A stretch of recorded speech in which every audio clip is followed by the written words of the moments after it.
Ron Knows Stuff here, along with Mrs. Ron Knows Stuff Hi. and Coco. Mhm. We Mrs. Ron Knows Stuff found this desk for $26, and we're going to make a bathroom vanity out of it.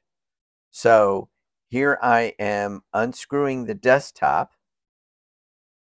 So you can move it over so it'll be less cuts and it'll have some nice smooth edges on the exterior pieces that show. You're exactly right. The size of this is just a scotch. That's a real size. Okay. A scotch too big. So if I move the desk around, I only have to make 2 cuts instead of cutting all 4 sides.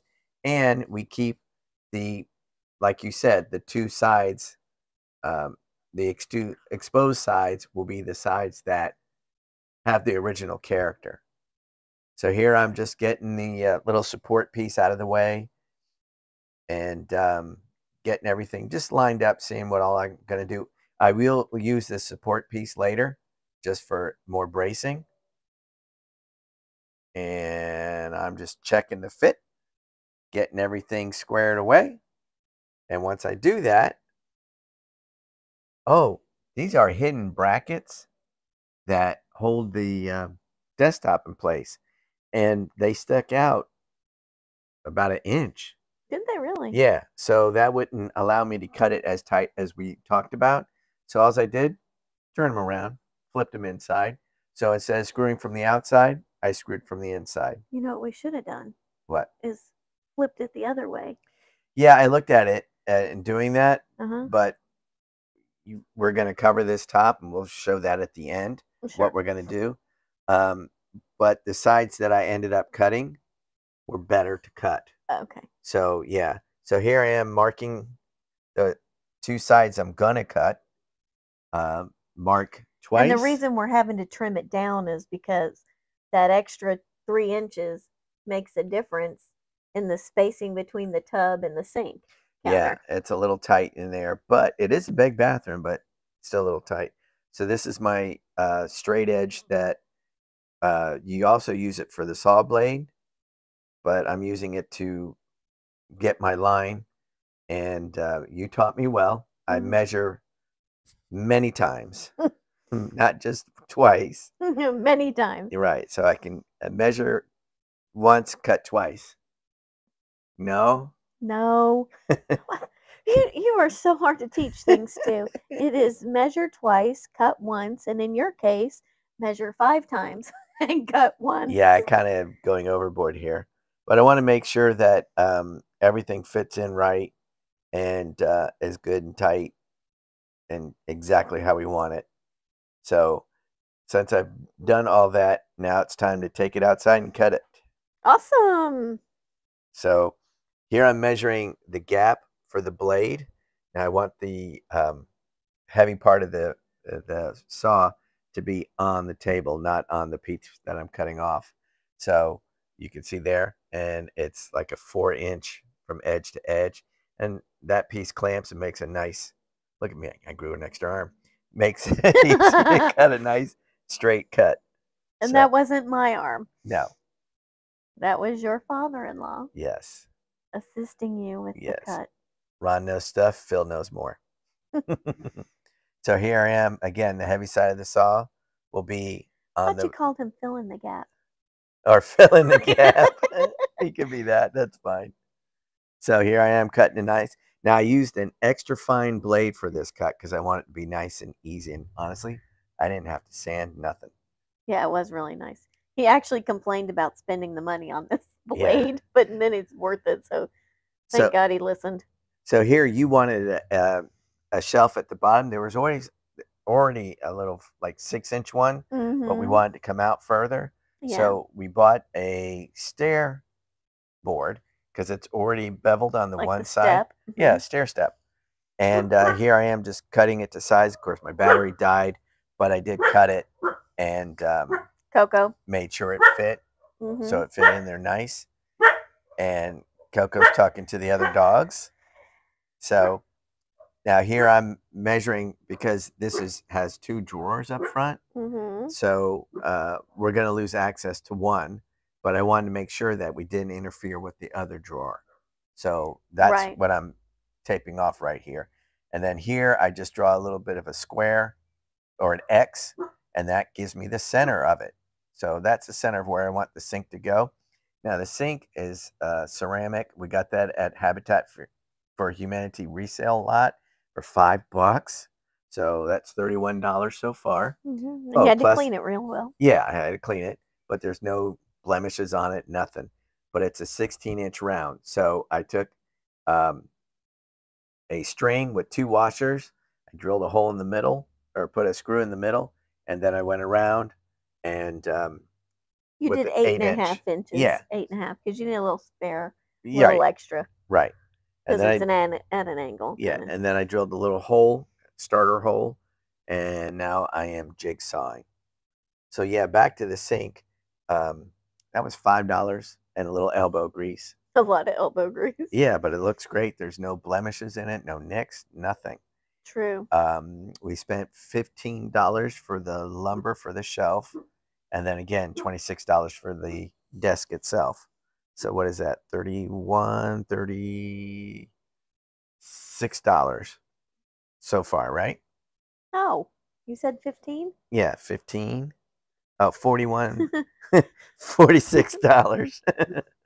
Oh, so here I'm using the hammer on the screw to hold up the piece so that when I cut it, it allows me not to have it flip around. And as you can see, ta-da!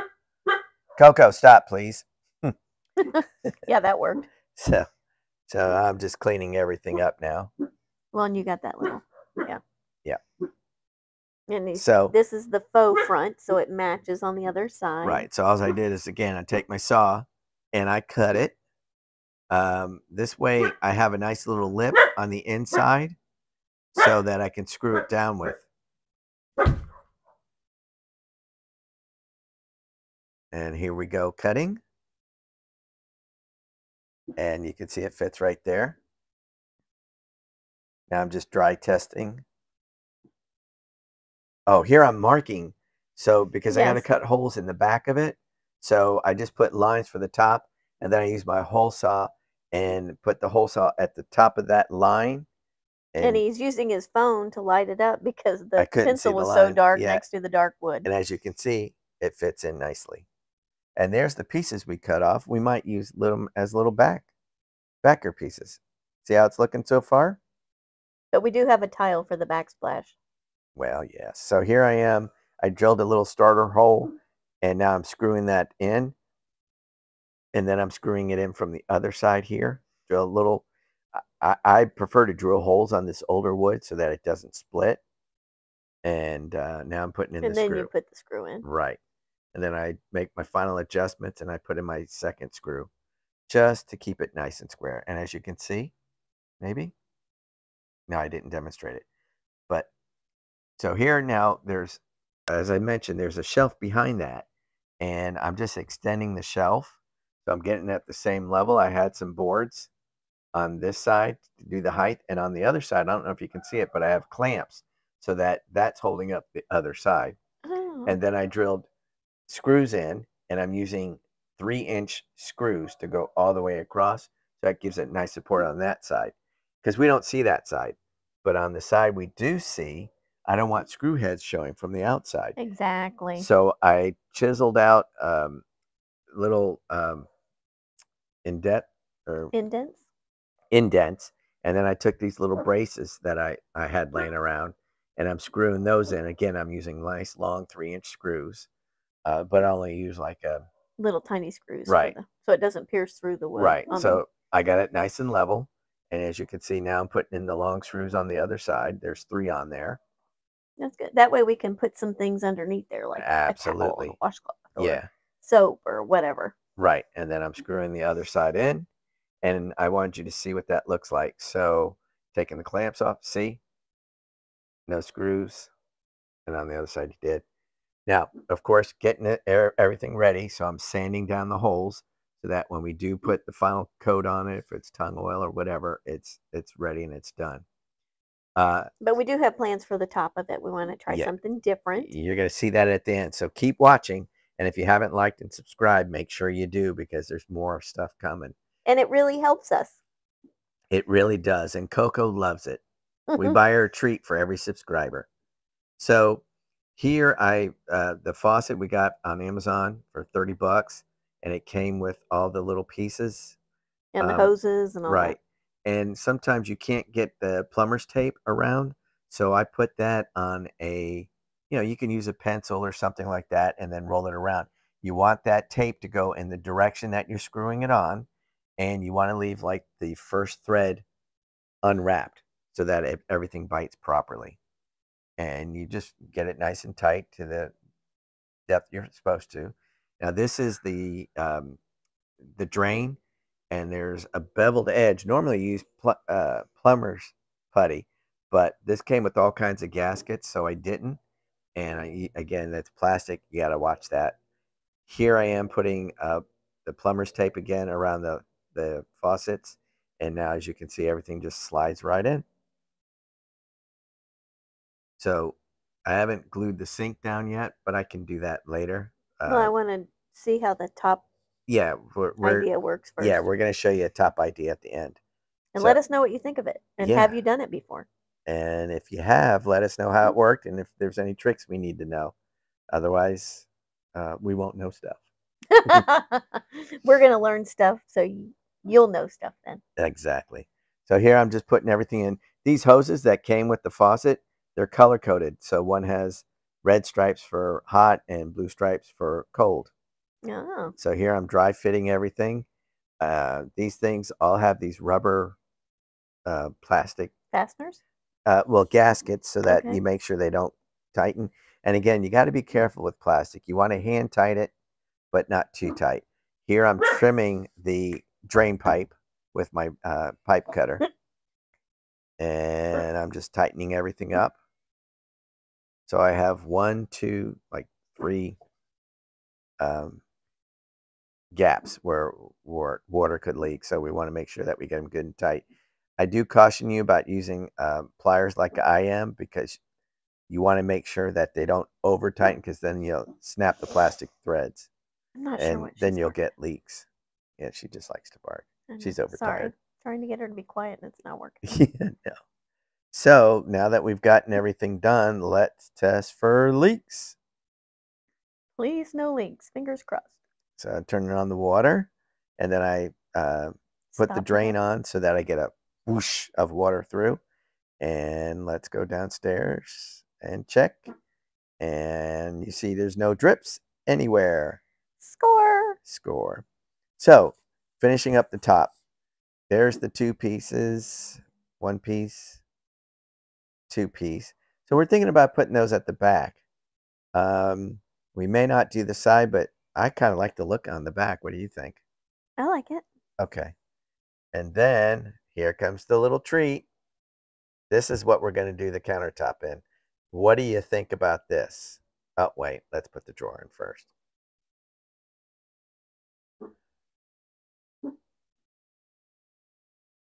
This is an old school desk or something, don't you think? Yeah. Yeah, it's pretty cool. Teacher's desk or something. So we are thinking of pennies. Yay! We have $25 worth of pennies. We haven't calculated that into our costs yet. But yeah, we're going to do that. And then we have these subway tiles that will go along the back. Thank you again, Sue. Yes, our good friend Sue gave us those. Thanks, Sue. Look at that. Doesn't that look nice? And then let's see if we can see a better shot of the pennies. But please, let us know your thoughts. Let us know if you think the pennies on the countertop is going to be a good idea, or would you do something different? We're going to also put a clear coat epoxy on it once the pennies are all in place. But we appreciate you watching to the end. Make sure you do like, subscribe, and share. Put any comments, any questions in there, because Ron knows stuff, Mrs. Ron knows stuff, and now you know stuff too. Look at all those pennies, huh? Look at those pennies. Doesn't that look neat? I think so. Yeah. I think it would be cool. I think so too. And if not, well, we just spent what? However many pennies it takes, and then we just redo it with something else. Thanks again.